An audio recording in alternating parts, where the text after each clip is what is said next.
Jean-Paul, Oui. quand tu as fait l'histoire de l'homosexualité en bande dessinée aux États-Unis, tu n'as pas évoqué la bande dessinée pornographique et notamment de Sean que nous avions interviewé, Oui. qui a commencé dans les années 60. Absolument.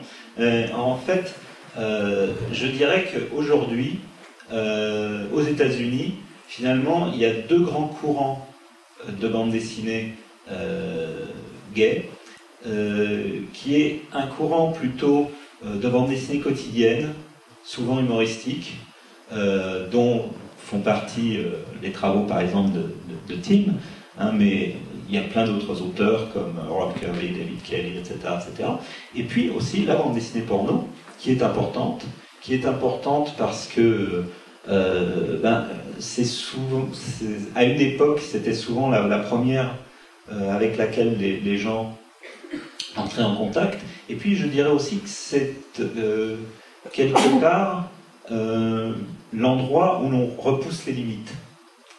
Et que c'est, je dirais, une chose importante de montrer déjà tout simplement que homosexuel, ça peut aussi être sexuel, ça peut pas uniquement l'être, mais ça peut aussi l'être.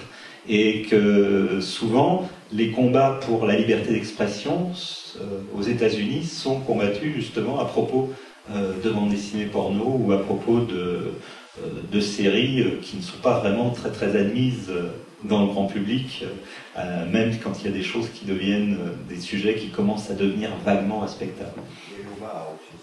Oui. On va parler des personnages comme des ados gays en couple. Bon, il y a des choses.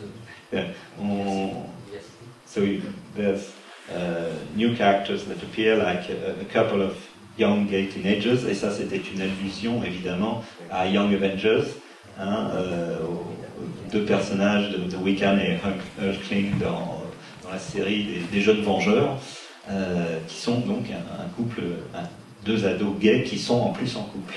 Well, I know on my North Star story, there was a lot of fan buzz before the story, and many people were very upset about it.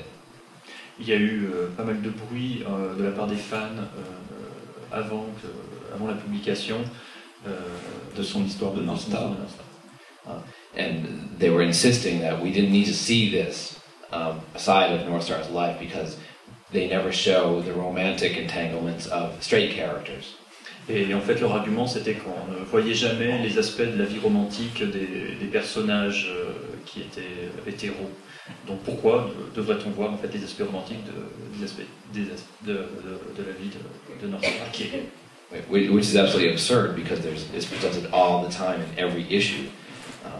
Ce qui est complètement idiot, puisqu'en fait, la vie romantique des personnages hétéros est bel et bien représentée dans chaque numéro.